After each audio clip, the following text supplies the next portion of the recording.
Hey lambs, this is just an impromptu midweek mini. I don't think it's really a mini. This is a really long case. But being that it's impromptu, you're going to hear some noises in the background because I'm not in my little quiet place like I normally am recording. So let's get into this case and you're going to hear why I had to stop everything to bring this case to you. Before I do get into it, don't forget to follow me over on my newly monetized Facebook. You'll get new cases there, shorter cases. It's like 1 to 2 minutes, and they are in video format. You can find the link in the show notes below, or you can just search for facebook.com/relationship crime. All right, my ice maker's running in the background. Let's get into this episode. On August 23rd, 2023, at around 12:18 p.m., the Austell Fire Department responded to a report of a brush fire in Austell, Georgia.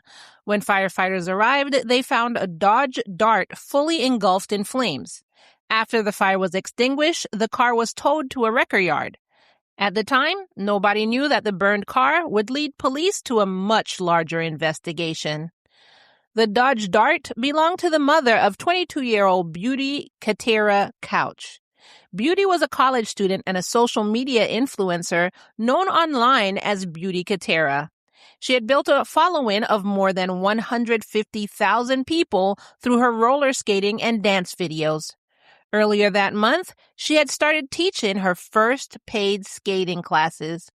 Her mother, Kimberly Couch, described her as a sweet girl who never bothered nobody and a friend to everyone. Those were quotes from her. Kimberly said Beauty loved skating, loved going to work, loved her clothes, and loved wearing her hair so pretty. Her sister, Layla Brown, described her as lovable, caring, fun, and someone who had a positive impact on many people. Just days before her death, on August 19th, 2023, Beauty posted what would become her final photos on Instagram. The pictures showed her posing by a pool in a red and black bikini. The caption referenced her boyfriend, 21-year-old Eugene Jacques. Quote, "He said I look good in red. Might as well call me sexy red." Beauty and Eugene had just started dating in April 2023 after meeting at a beauty conference in Orlando, Florida. Now, his name is Eugene, the French version, but I'm going to just say Eugene, the English version. Shortly afterwards, Eugene moved from Naples, Florida to Georgia to be with her. Now, despite the relationship appearing happy on social media, which we've had a couple cases like this already, Kimberly later admitted she had a bad feeling about him from the beginning. What she actually said was, quote, "bad vibe about him, period." Beauty was last seen on the morning of August 22nd, 2023, and her car was found burned the next day. After finding the car, police went to Kimberly's home to investigate. During that conversation, officers learned that Beauty had been missing for more than 24 hours. Now, I know you're asking, more than 24 hours, why didn't anybody report her? That's a very interesting question. Police immediately returned to the area where the car had been found and began searching the surrounding woods. Beauty's body was then found in the wood line, approximately 191 to 200 feet away from the torched vehicle. She had been brutally stabbed 81 times in her upper torso with a, quote, "sharp force instrument" before her body was dumped and covered with branches and debris.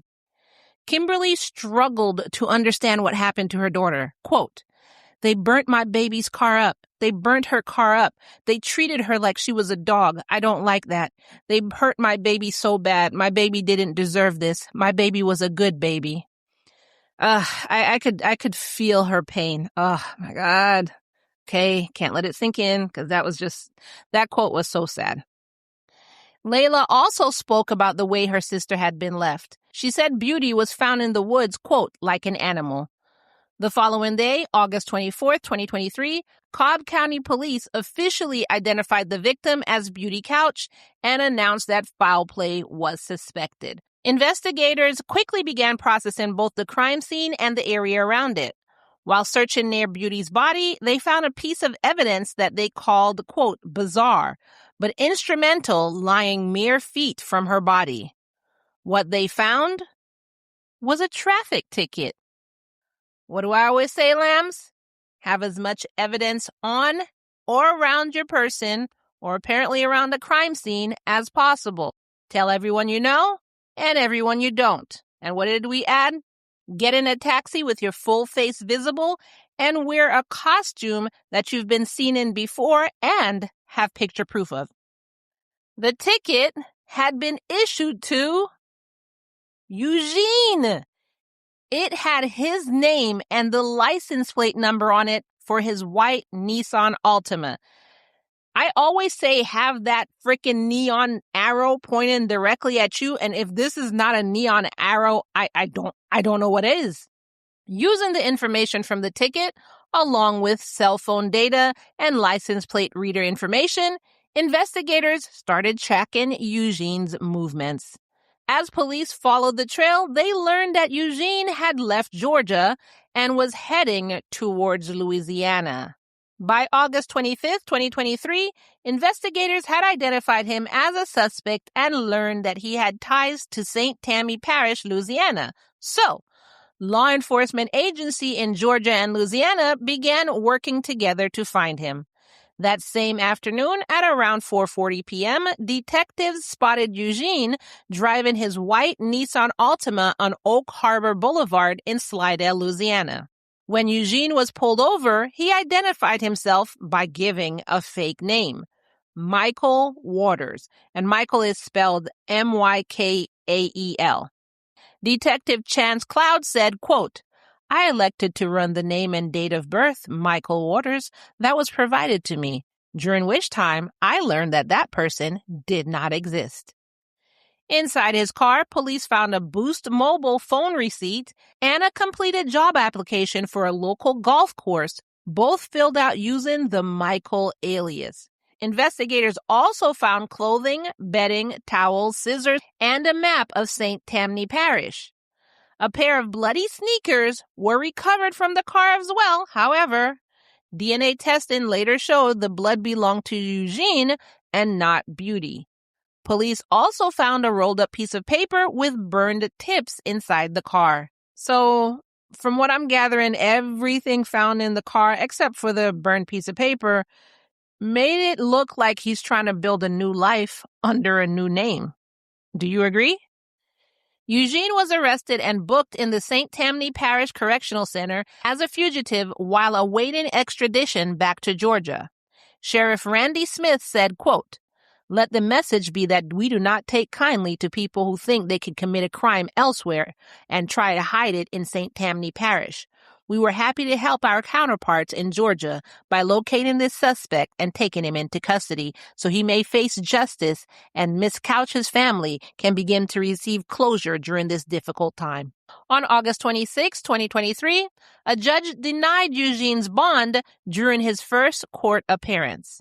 Then, on October 5th, 2023, a Georgia grand jury formally indicted him on charges of malice murder, felony murder, aggravated assault, arson, concealing the death of another, and tampering with evidence. At some point later in 2023, Eugene was extradited back to Cobb County, Georgia, where he remained while awaiting trial. As the case moved towards court, Beauty's family continued searching for answers.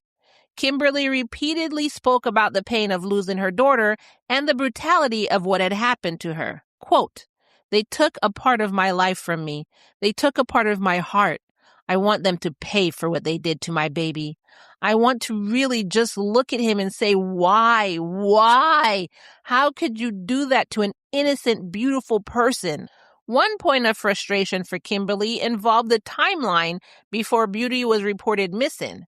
Beauty had been staying with her adoptive mother before her disappearance, and Kimberly said that she wished she had been notified sooner. Quote, she should have called me and let me know that she hasn't seen my baby in 24 hours. She should have let me know. We both could have gone to find my baby. The case finally went to trial on May 19th, 2026, with Judge Kimberly Childs presiding, and Eugene pleaded, what, lambs? Not guilty, you already know. to all charges. The prosecution, led by attorneys Stephanie Green and Jared Horowitz, acknowledged from the start that there was no DNA evidence of his on Beauty's body or hers in his car linking Eugene to the murder. The prosecution argued that the reason for the lack of forensic evidence was because the Dodge Dart had been burnt so extensively that investigators were unable to recover the type of forensic evidence they normally would expect to find. They pointed out that rolled-up piece of paper with burnt tips that was found in Eugene's car when he was arrested, suggesting that that might have been what was used to start the fire that destroyed Beauty's car. Prosecutors also focused on what they described as a paper trail and evidence of Eugene's actions after Beauty's death. First, there was a traffic ticket found near her body. They also argued that Eugene's fleeing to Louisiana and use of a fake identity were clear signs of guilt. And finally, they pointed out the fact that Eugene was the last person known to be with Beauty. They also presented cell phone location data and license plate reader information. They said all placed Eugene in that area. Throughout the trial, prosecutors repeatedly talked about the violence of the attack itself, namely Beauty being stabbed 81 times. The defense, well, as you know, they defensed. Headed by attorney Brian Lumpkin, they fought to establish reasonable doubt by highlighting the total absence of forensic evidence. Attorney Lumpkin pointed out that no DNA from Eugene was found on Beauty's body and no blood from Beauty was found on Eugene's clothes or in his car, despite the extreme brutality of an 81 stab wound attack. Attorney Lumpkin apparently famously, because that's what the reports labeled it as, famously, said to the jury, quote, "This is not the OJ case, but you had that bloody glove. Why? Because the brutality of that murder led him to leaving that piece of evidence on him." Attorney Lumpkin also suggested that the traffic ticket might have been planted on the scene by somebody else, saying, quote, "That piece of paper got there intentionally by someone. It's so bizarre. It's so unreal. It can't be a coincidence." He questioned why someone would burn an entire car to destroy evidence while leaving behind a document containing their own name and license plate number. At another point, Attorney Lumpkin asked jurors to think about how fires normally work. Quote, "I can't just think of it. You start a fire. You roll up a piece of paper. You light it to start the fire. What happens to that piece of paper? It's in the fire. But they're going to suggest to you this piece of paper was not put in there, just to sit there for no apparent reason." The defense also argued that Eugene's flight to Louisiana did not automatically mean he was guilty of murder. He argued that Eugene only fled and used an alias because he knew he would be the primary suspect and was afraid of being wrongly accused. Which, my question would be, how? How would he know that Beauty was murdered if this all happened in like 3 days? By the time everything was out, he was already in Louisiana. Am I wrong? If I remember the timeline correctly, he was already in Louisiana. So maybe I'm wrong. Maybe they came out and said something earlier. I don't know. If I'm wrong, let me know in the comments. Quote, "He's guilty of being the best suspect they could come up with. Really, the only suspect they chose to look at, and then trying to avoid being that suspect." The defense also acknowledged that Eugene was in Austell around the time of the crime. Quote, "He's in the area. He's in Austell, no doubt. He was there a lot because he went over to see Beauty all the time." Ultimately, Attorney Lumpkin argued that the evidence may have appeared consistent with guilt, but that it still failed to prove the case beyond a reasonable doubt. Quote, "We don't deny, we know it was horrible. There's a lot of things about this evidence that are consistent with my client being guilty here, but that's not proved beyond a reasonable doubt." With all that said, it was now up to the jury.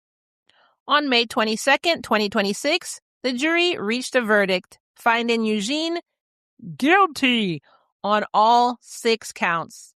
After the verdict was read, the case immediately moved into sentencing, immediately. Attorney Horowitz urged the court to show Eugene the same amount of mercy he believed Beauty had received. Quote, the evidence in this case has demonstrated that this defendant showed no mercy towards Miss Couch, and this court shouldn't allow any mercy either. Judge Childs agreed and sentenced Eugene to life in prison without the possibility of parole, and, just for good measure, added an additional consecutive sentence of 20 to 21 years. For Beauty's family, the sentence could not bring her back.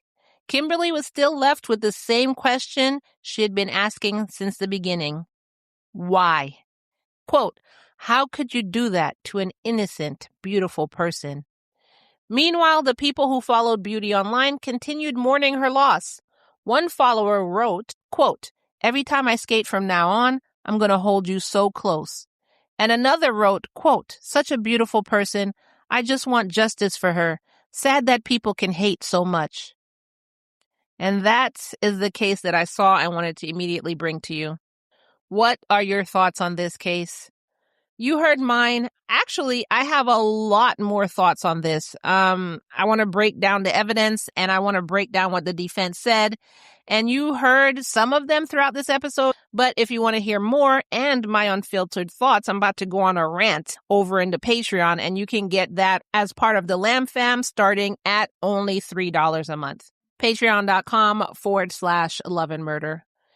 In the meantime, let me know if you think that Eugene was guilty beyond a reasonable doubt based on the evidence that was provided, being that it was circumstantial evidence. But let me know what you think as part of the fake lamb jury. Let me know guilty or not guilty in the comments, and I'll read your verdict off in another episode. And that is all I have for you today. Thank you so much for your support and for joining me on this random Wednesday for this midweek mini. And I will either see you in another episode or over in the Patreon for my ranting rant that I'm about to rant. Bye.